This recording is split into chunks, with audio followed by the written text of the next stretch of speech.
গুপ্তধনের সন্ধানের গত ভিডিওতে আমরা যে মেটাল ডিটেক্টরটা দেখেছিলাম সেটা ছিল এটার প্রাইস 5,000 টাকা। কিন্তু আজকে আমরা যে মেটাল ডিটেক্টরটা দেখবো এটার প্রাইস প্রায় 30,000 টাকা। এই হচ্ছে সেই মেটাল ডিটেক্টরটা।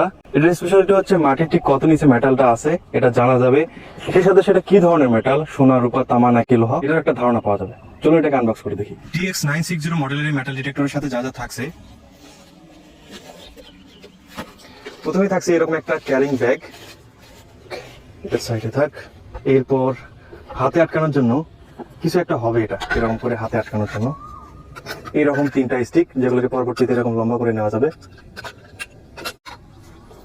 সুন্দর একটা হেডফোন, এভাবে এটাকে কানে লাগিয়ে যাতে শুধু আমি একাই বুঝতে পারি মেটালটা কোথায় আছে। এরপর কন্ট্রোলার বক্স, এখানে অনেক ধরনের ফাংশন আছে যেগুলো পরবর্তীতে আমরা দেখবো। সাথে এরকম কিছু স্ক্রু মেটাল ডিটেক্টরকে ভালোভাবে আটকানোর জন্য। আর সবশেষে এরকম একটা ওয়াটারপ্রুফ সার্চিং কয়েল, যেটা আগের মেটাল ডিটেক্টরের তুলনায় অনেক বড়। তো চলুন এগুলোকে এবার অ্যাসেম্বল করে নিই। মেটাল ডিটেক্টরটি ঠিকমতো কাজ করছে কিনা এটা টেস্ট করলাম। এবারে ফাংশনগুলো দেখি। এটা পাওয়ার অন অফ সুইচ। 0 থেকে 8 পর্যন্ত এই সংখ্যাটা একটা মেটাল ডিটেক্টরের কতটা কাছাকাছি এটা ধারণা দেবে। এটা ডিস্ক অপশন, এটা দিয়ে সিলেক্ট করতে পারবেন কোন ধরনের মেটাল বাদ দিবেন। যেমন একবার যদি উপরে প্রেস করি বাটনে, তাহলে আয়রন বা লোহা ডিটেক্ট করলেও সিগন্যাল দিবে না। আরেকবার প্রেস করলে ফয়েল খুঁজে পেলেও বিপ বিপ শব্দ করবে না। আর ডিস্ক অপশন সিলেক্ট করা না থাকলে প্রায় সব ধরনের মেটালই ডিটেক্ট করবে। দেন পিন পয়েন্ট, মানে কোনো মেটালের অ্যাকচুয়াল লোকেশন খুঁজতে সহায়তা করবে এই ফাংশন। এরপর সেন্সিটিভিটি, এটা খুব বেশি বাড়ানোর প্রয়োজন নেই, তাহলে অল্পতেই বিপ বিপ শব্দ করবে। এটাকে মিডিয়ামে রেখে দিলাম। সবশেষে এটা ডিসপ্লের আলো অন অফ সুইচ। আর সেই সাথে আরেকটা জিনিসের সাথে পরিচয় করিয়ে দেই, এটা পয়েন্টার। কোনো মেটালকে সহজে খুঁজে পেতে সহায়তা করে এটা। TX960 মডেলের মেটাল ডিটেক্টরটির অ্যাকচুয়াল রেঞ্জ কতটুকু এটা এবার টেস্ট করার পালা। রেঞ্জ মূলত একটা মেটালের সাইজ বা আকার কতটা হবে এটার উপর নির্ভর করবে। তো আনুমানিক 3 ফিট পর্যন্ত মেটালকে শনাক্ত করতে পারে এই মেটাল ডিটেক্টর। টেস্ট করার জন্য দুটো কয়েনকে পুঁতে রেখে দেখি এটা শনাক্ত করতে পারি কিনা। তো গুপ্তধন খোঁজার জন্য আমি আরো বেশ কয়েকজনকে ইনভাইট করছি। তো চলুন গুপ্তধনের সন্ধানে বের হওয়া যাক। বর্তমানে আমি আছি দিনাজপুরের রাজবাড়ি নামক একটি প্রত্নতাত্ত্বিক স্থানে। এখানে দেখবো আশেপাশে মূল্যবান কিছু পাওয়া যায় কিনা। চলো, আমরা খুবই আগ্রহের সাথে রাজবাড়ির ভিতরে ঢুকলাম, ভাবলাম হয়তো মূল্যবান কিছু পেতে পারি।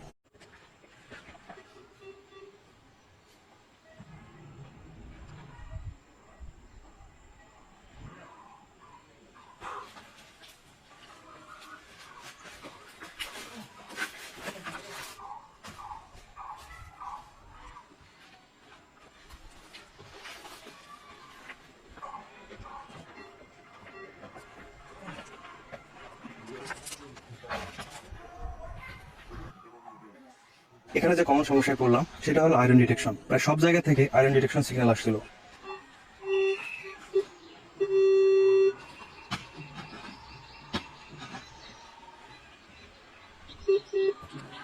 পর্যবেক্ষণের সুবিধার্থে একটা ইট ভেঙে দেখলাম।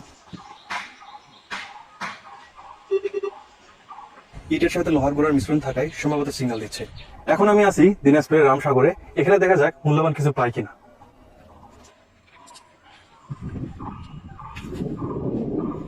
এটা একটা পুরাতন মন্দির যেটা পরিত্যক্ত প্রায়।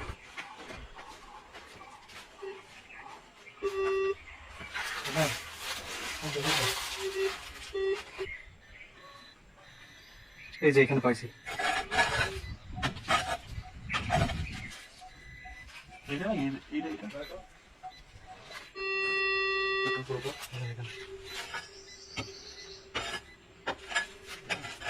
এই যে এটা লোহা, এই যে এটা লোহা।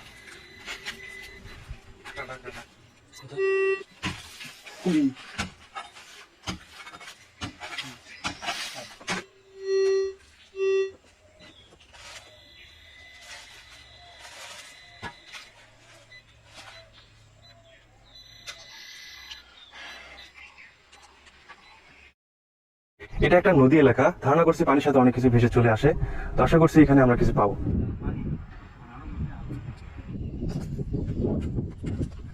গুপ্তধন খুঁজতে গিয়ে প্রধান বাধা ছিল ফয়েল। চারপাশে ফয়েলে মোড়ানো প্যাকেট থেকে এত পরিমাণ সিগন্যাল আসছিল যে এই মেশিনে যদি ফয়েল শনাক্তের আলাদা অপশন না থাকতো তাহলে চারপাশ ঘুরতে ঘুরতে অনেক ঝামেলায় পড়তে হতো।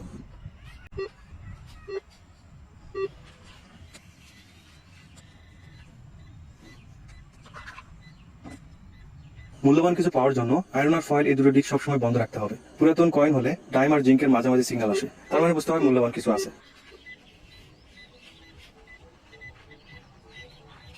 কি ওটা দেখো দেখি, পয়সা আগেকার মনে হচ্ছে।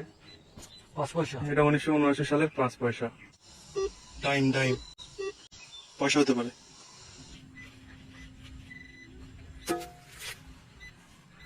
এটা একটা পাকিস্তান আমলের কয়েন মনে হচ্ছে। আমাদের কাছে মেটাল ডিটেক্টরটি পাঠিয়েছে অলিফিন্স। থ্যাঙ্কস অলিফিন্স আমাদের কাছে মেটাল ডিটেক্টরটি পাঠানোর জন্য। তাদের কাছে এরকম অনেক মেটাল ডিটেক্টর আছে, চাইলে আপনারা তাদের কাছ থেকে কিনতে পারেন। তো এটার প্রাইস 26,500 টাকা, আর সাথে যদি এরকম একটা পয়েন্টার নেন এটার প্রাইস পড়বে প্রায় 3,000 টাকার আশেপাশে। আসলে গুপ্তধন খোঁজা যতটা সহজ মনে হয় ততটা সহজ না, এটা অনেক কষ্ট, সময় আর ধৈর্যের ব্যাপার। যেমন এই জায়গাটাতে দেখুন কতটা জায়গা জুড়ে খুঁজেছি, এই মেটাল ডিটেক্টরতে সিগন্যাল দিচ্ছিল, কিন্তু একটা সময় এসে আমরা সিগন্যাল হারিয়ে ফেলেছি, আর সিগন্যাল দিচ্ছে না। মন খারাপ, এতটা জায়গা জুড়ে খুঁজলাম অথচ কিছু পেলাম না। এই মেটাল ডিটেক্টরটা কেমন লেগেছে এটার কথা যদি বলি, মোটামুটি ঠিকঠাক মতোই আছে, 26 থেকে 27,000 প্রাইস রেঞ্জের মধ্যে।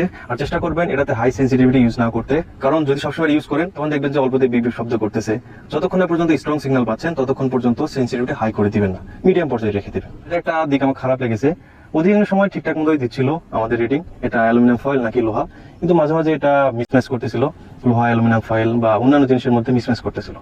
তো বাকি সব ঠিকঠাক মতোই আছে। ভিডিওটা এখানে শেষ করছি, ভালো থাকবেন, আল্লাহ হাফেজ।